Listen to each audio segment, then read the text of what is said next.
and doing what you have to do to win the fight and stick to the game plan. Amen. Great words from the Crow, David Loiseau. Let's now go to the tail of the tape. The champion, Mac Danzig, is 26'5'9", 155 pounds, unbeaten in King of the Cage at 4-0. This will be his second title defense. Orlando Tiki Sanchez is 28'5'8", 155 pounds, making his debut in King of the Cage. And there it is. What is at stake? The King of the Cage World Lightweight Championship. This is for the World Championship, gentlemen. Be sure to have a great fight. Listen to my commands at all times. Protect yourself at all times. Touch them up. And what's great about mixed martial arts, we have the American champion defending against the Puerto Rican challenger right here in the True North Strong and Free, Dave. Timekeeper. Right. Fighter ready? Fighter ready? Mix it up. Boss, we don't know a lot again about Orlando Sanchez, but we know that he's been training in mixed martial arts for a long time. And what kind of a challenge do you think he will present to Danzig in this fight? Yep, like you said, we don't know a lot, so there's absolutely nothing that I can say about. What I do know is that Matt Danzig already scored with a really nice look. But look at this, he's right away here. Sanchez is shooting in. He's going to go. Does he have a double underhook? Yes, he has. But can he do something with it? That's going to be the question. Right away here, we see Danzig trying to get, he first tried to dig in here for one underhook, but he can't do it. Let's see what's going to happen. I mean, yeah, he stands there, he says, yeah, what am I doing? Dave, you fought in the ring, and of course in the UFC, you fight in the octagon. If you had your druthers, what do you prefer as the style of fighter that you are? Between the ring and the octagon and the cage, the cage is much better. The cage was made for ultimate fighting. The ring was made for boxing, you know? Okay, now, in a position like this, if it were in a ring, we'd have to start off back in the middle of the ring or something like that. As they do in Pride Fighting Championships in Japan. So you are an advocate of the cage, and here we are seeing for the King of the Cage World Lightweight title, Danzig in the mount on Sanchez, going to the body and the head now with his right hand. Yeah, this is not good. Not good for Sanchez. At all. What do you take from your recent title loss against Rich Franklin, Dave? I know it was a very disappointing night for you, but what do you attribute the defeat to in your mind? What happened that night for you? Oh, well, he was simply the better man that night.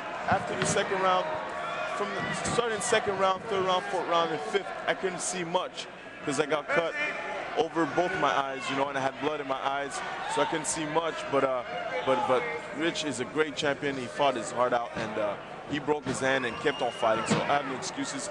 He won the fight. He's a great champion. A great battle, and both of you guys definitely deserve kudos, as you guys definitely fought your hearts out, and of course when a title is at stake, that is what it's all about. And boss, it continues to be Mac Danzig controlling this fight early on. Total domination. The only thing he needs to do is cross-face him. That's what he's doing right now. Elbow him in the face. Yeah, and break that grip, create distance, and then just start elbowing or punching, whatever. You've used the elbow strikes once or twice in your career, haven't you, Crow? Yeah, once. Sorry. That was this one time. Notorious for your elbow strike. What do you think? Look at this. Look at this. Look at this. And it looks like it could very well be. I was just going to ask Dave what you recommend Sanchez doing from the position he's in. He's caught. Elbow escape. There's elbow escaping, bridging, giving your back something, but don't stay there because right now he's getting hurt. He's getting hurt. He's got to bring his feet close to his by the champion. Fight's over. Fight's over. Danzig doing a number on the Puerto Rican challenger. It's over. Mac Danzig retains the King of the Cage World Lightweight Championship at Carnage. Yeah, and it looks like carnage. I was going to say, Sanchez subjected to carnage, Danzig style. Dave, your thoughts on the championship defense of Mac Danzig? Beautiful, beautiful. Total domination. You know, he kept his composure when he was against the fence, got the takedown, got the mount, and worked from there, you know. He's got a great camp. He trains in Utah with Horn, guys like Horn, John Alessio, and I'm telling you, it's all about, you're only as good as your training partners, man. What is next in the career of David the Crow Loiseau?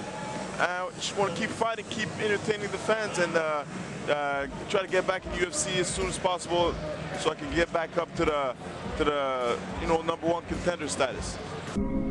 Now let's go to the Rockstar replay as the champion dominated the challenger. There we go. This is the end of the fight. The beginning of the end, actually. Look, bang, bang, bang, bang. He's just wailing away. He broke that grip, and that was it. He created the distance. Like I said, now he trapped one arm, and he started banging away with the left. Yeah, it was a good call from the ref.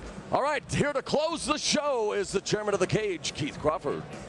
Ladies and gentlemen, we have a winner at 208 of the first round by technical knockout and still world champion, Mac Danzig.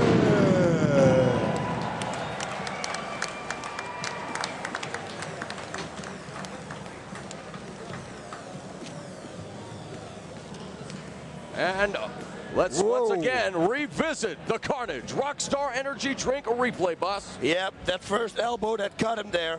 It was a hook, but it became an elbow. And I think that gave him a big cut, and all those punches, they're right on the money. Everything is working perfect. Look, the hooks, there's no defense. I mean, come on. That replay brought to you by Rockstar Energy Drink, where you can party like a rock star, and it was the world champion subjecting Orlando Sanchez to a party of pain. He is standing by with Keith Crawford. Ladies and gentlemen, I'm in the cage with Mac Danzig. Mac, your second world title defense. Walk us through it. It went pretty much how I expected. I got a little bit tired in there, but you know, that's just part of cutting weight, even though it was only like a minute or two. But I train harder than so many people at this level. I want to say thanks to Orlando for coming out and giving it its best, but people don't understand. I'm ready for the biggest shows in the world. Please, give me a shot of pride. Let's go.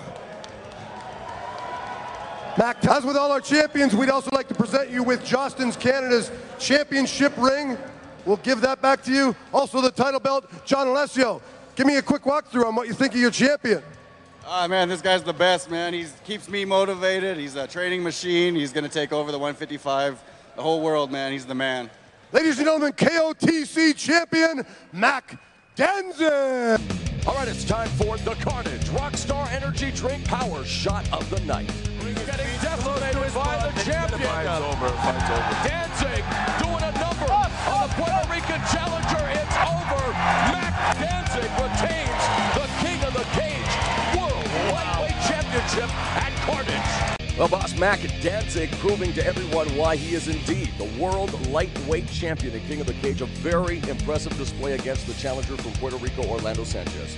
Yeah, like he said, he trains with unbelievable people. I mean, Jeremy Horn, he's got the whole big camp behind him. He trains so hard. He said, man, I can't go 5 rounds like this. He's just an incredible fighter, real good control. Once he broke the grip from Sanchez, man, he was all over him, started elbowing him. That first hook that he gave him missed, but the elbow cut him, and there it started. He started raining down those punches because he created the distance. It was a phenomenal display. Mac Danzig remains King of the Cage, world lightweight champion as he defeats Orlando Sanchez in the